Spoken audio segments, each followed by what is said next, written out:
Hello, this is Ron with Rising Sun Properties.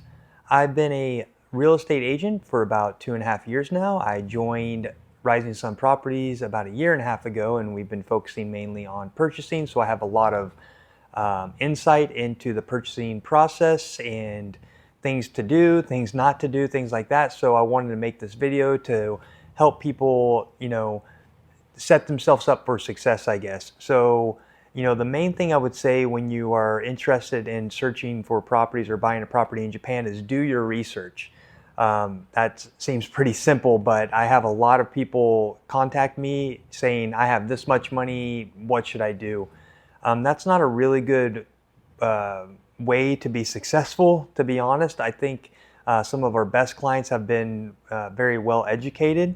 As far as doing their own research, there's a lot of resources online, whether it's YouTube or Facebook, different forums. So there's tons of research out there and information available for you to check out. And I highly recommend just, looking into those things, reading articles, reading about what other people are saying to kind of set yourself up for success and know what you're getting into when you're purchasing here in Japan.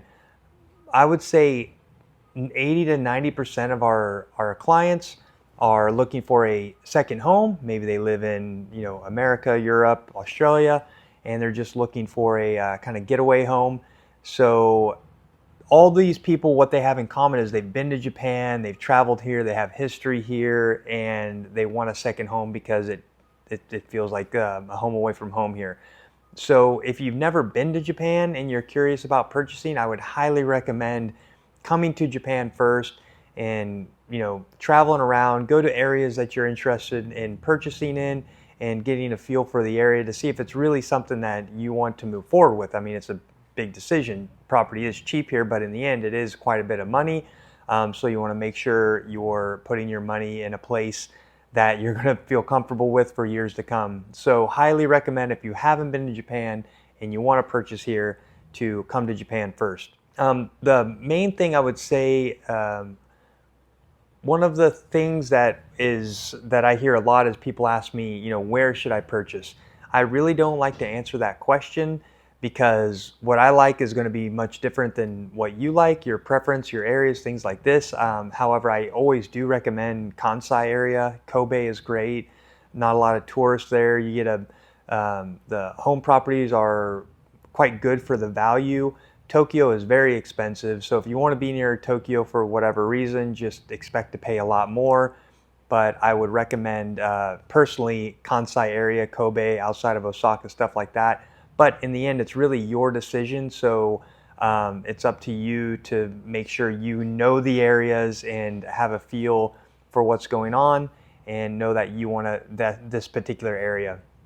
Again, I can help kind of give some insight to my experiences, but my likings are going to be different than yours probably. So I would also recommend just look online. So figure out first and foremost, of course, what is your budget? What are you comfortable spending on a property? There will be cost on top of the sales price. So the lower the property price, the higher that percentage is going to be. But I usually say about 10 to 15% on the sales price of the property for closing costs. That's going to be acquisition tax, buyer's commission, property tax, and the judicial scrivener fee.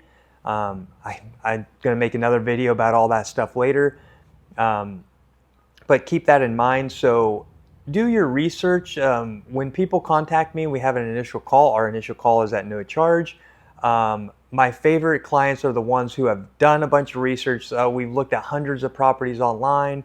That is fantastic because what this is going to do, it's going to give you an idea of what is realistic within your budget. So you might say, I want a 3 to 4 LDK, 2 stories, 100 plus square meters with a yard that's close to a station, and my budget's $30,000. That doesn't really match. So not to say there aren't properties out there that could fit all of that, but the lower the budget, the lower amount of options you're going to have, right? So go online. There's websites like Sumo and At Home. These are Japanese websites, but with Google Translate, you can navigate them pretty well. So there are other English sites like Akiya. So many of you probably know Akiya. They're out there quite a bit. They have a subscription-based search engine, but it's all in English. They pull all of their properties from the Japanese website. So basically every property that is on their website is on the Japanese website. So for convenience and just easy to use, I really recommend Akiya, even if it's just for a month or two, just to look out there and see what's available and what's realistic within your budget. Again, that is very, very key to being successful. So just be realistic with your budget and criteria. I always say it, you hear me say it in the videos, the more you can spend, the better off you're going to be. You get what you pay for, right? So there are those really cheap Akiyas out there. I see it online all the time. Why would I pay this amount of money when I can buy a cheap Akiya for $5,000-$10,000? Well, you definitely can buy properties for $5,000-$10,000, but they're probably not going to be properties that you'll want to live in. Basically, those properties are just waiting to be torn down and rebuilt. So if you can get around the 8 to 10 million mark, that's kind of on the low end, maybe 5, but that's really low, to be honest. 5 million yen right now is probably around 38,000 USD. But if you can get your budget a little bit higher, again, the higher the budget, the easier it's going to be for you to find a good property that is in a good location, matches all your criteria, and the main thing is has the foundation, the structural integrity is still there, and you're not going to have to worry about big cracks or the thing falling over the next 10 years, right? So that is huge, and the more you can pay, the better. Of course, I do understand everybody has a budget, but please keep that in mind when you're looking for your property. A lot of people that reach out to us say that they have already contacted Japanese real estate agents. So, with Google Translate, it is a lot easier these days to have communications with people that don't speak the same language as you. However, I highly recommend doing that. Don't doing that. So when you contact the Japanese real estate agent, most of them are not, you might get a response, but in the end, most of them are not going to want to work with someone who cannot communicate and especially read Japanese. Buying real estate in Japan is just it's very confusing, and there's a lot going on. So when you're going through this process of purchasing, you want to make sure you understand everything. And I think a lot of those agents just say no and don't want to work with foreigners because there is a lot involved and there's just too much to do with that language barrier, even when you can use Google Translate. But if they are willing to work with you, this happens all the time where someone says, oh, we've contacted Japanese real estate agents, we have viewings scheduled with them, can you be our English-speaking agent to come join? That's already too late, to be honest, at that point, because commission comes into play. So you have the seller side and the buyer side commission. And I think in America, the seller has to pay all of the commission, but in Japan, the seller has to pay the commission to their agent, and then the buyer has to pay commission to their agent. And sometimes that agent can be the same person. So if you contact a Japanese agent, they might be representing the seller and then also the buyer. That creates a few different issues. One is if you bring another agent in, then that percentage of the commission is going to be gone, and they're just like, no, what are you doing? I thought we were the agent. Now you're bringing in another agent, so that's going to affect their profit, and then that will definitely cause issues. It's happened several times, more than several times over the past year and a half. So that's one reason not to contact the agents directly. Another reason is if you do want an English-speaking agent to represent you to make sure you understand everything and are being treated fairly, then you definitely want to get someone there in the very beginning. Japan is a very honest and upfront country. Usually, I will say I've been kind of shocked at the things I see in the real estate world. It's kind of surprising, some of the shady things that do happen, and we can see through that. And if you don't have an agent that is truly representing your best interest, then something's going to slip through. Could be, not to say there aren't good agents out there on the Japanese side, of course, but just to make sure you understand everything and are being treated fairly, I highly recommend contacting your English agent, whether it's us or another agent. There's plenty of different businesses providing the service out there, but contact them first and let them contact the Japanese agents to set up the viewings. Don't try to do it yourself, because I promise you it's going to cause a lot of issues in the future of that purchase. Another thing I would recommend is just finding an English-speaking agent that can assist you. Everybody's going to have their fees. We have our fee, 330,000 yen, including tax. I'll make another video, and I always send that to people right away, so there's nothing hidden there with a list of our services. 330,000 yen right now, I think, is around $2,100 with the strong exchange rate. I've seen people charge anywhere from $5,000 to $15,000. Not saying that that's not worth it. They might provide different services that we don't provide with that fee, but I think ours is quite reasonable compared to other people out there. But whatever you do, I highly recommend just paying the fee. Contact an English-speaking agent. Find one that you feel comfortable working with and move forward with them, because that fee that you pay is going to clear up so many different headaches. You're just going to have somebody that's on your team that understands the business and knows what to do. We have the process down. We have 100% close rate with all of our clients. I think 40, maybe close to 50 now over this past year. 100%. So if someone's serious about buying, and then you shouldn't feel too uncomfortable paying that fee, because I promise you it's worth it, and it's going to relieve a lot of headaches in the future. Some people have tried to work with Japanese agents directly. I've had people contact me and they say, we're not comfortable with your fee. That's completely fine. But then they come back and say, yeah, it's a lot more difficult than I imagined, and I would like to sign up with your services. So find an agent that you're comfortable with. Know the difference also if it's a licensed agent or someone working as a freelance agent. Both are completely fine. We are a licensed agent, so Hide, and I did an interview with Hide. You can check it out right here.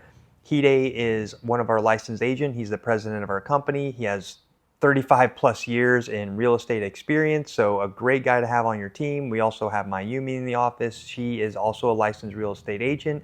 So they're just going to know the ins and outs of real estate a lot better. If you work with a freelance agent, they're going to be connected to another company that they're just kind of working under their license. Again, that's completely fine. Just know the difference. It might take a little bit longer to get information.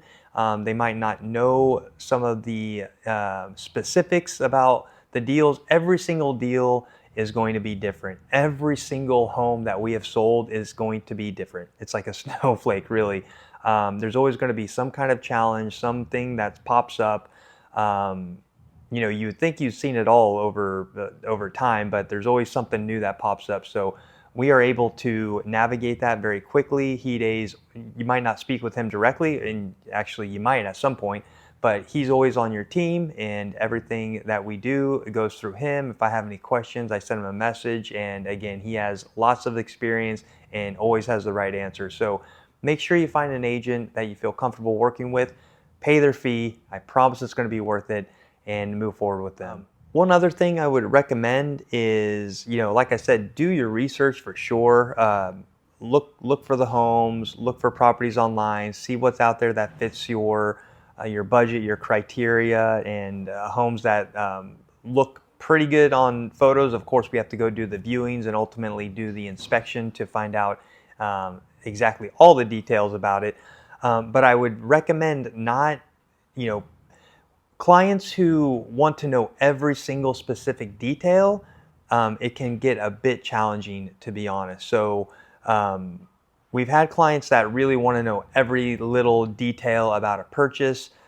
That's okay, but if you're worried about the integrity of the home, remember, you get what you pay for. So if you're looking at a lower end Akiya it's just going to come with some issues, right? It's like buying a used car with a bunch of miles on it. There's going to be things wrong with the car, right? If you really want something that has no problems, no issues, and that you're going to feel comfortable with, and maybe you're not going to be comfortable with some of the inspection things that pop up. If you want to get away from that, then you're going to have to increase your budget and buy a more expensive property. You know, really, I think if you get to that like 18 to 20 million range, that's 18 to 20 million yen. That's maybe 20 million yen right now is probably about 170,000. So it's a bit high. I mean, we have sold plenty of homes that's up to 50 million yen. But that is, I think, kind of the sweet spot where you can start to find some newer homes that are built in the last 5 to 10 years that are going to be have far less issues to worry about when it comes to the structure and the inspection. But if you are an individual that needs to know all the details, it might be a little bit too much for your real estate agent. So keep that in mind. Again, it goes back to just finding a real estate agent that you can trust and let them handle everything. We are completely transparent with everything that we do. I think a lot of you who have contacted me, thank you very much if you've reached out to me and have ultimately signed up with us. You see in the way that I show the homes that we don't sugarcoat anything. I've done that from the very beginning. I'm not someone who wants to force sale or try to make something seem like it's something that it's not. We're not like that at all. We're very transparent with everything we do. And ultimately, we want to make sure that you are purchasing a home that you're going to feel comfortable with and know all of the issues that might be there with the home. Again, if you buy a lower end home, there's definitely going to be something there, but it's just how comfortable are you with that? We've had not a lot because we're really good at condensing down the properties we're viewing to ones we think are going to be good choices, but we have had occasions where we've highly recommended not moving forward with the property, even though our client wants to. In the end, some people have said, nope, I understand what's going on with this property. I understand all of the things that popped up in the inspection. This is my choice. I want to move forward with the property. That's fine. We can still do it, but we will always give you our honest opinion. So those are some things to keep in mind when you're getting ready to purchase. Just, like I said, research is the biggest one.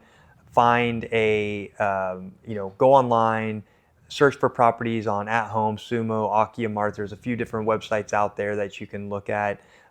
Find out what's realistic within your budget and criteria and location. Have that all kind of in mind, and definitely find a English-speaking agent that you feel comfortable working with, and just sign up, pay their fee. It's going to make your life a lot easier, I promise you.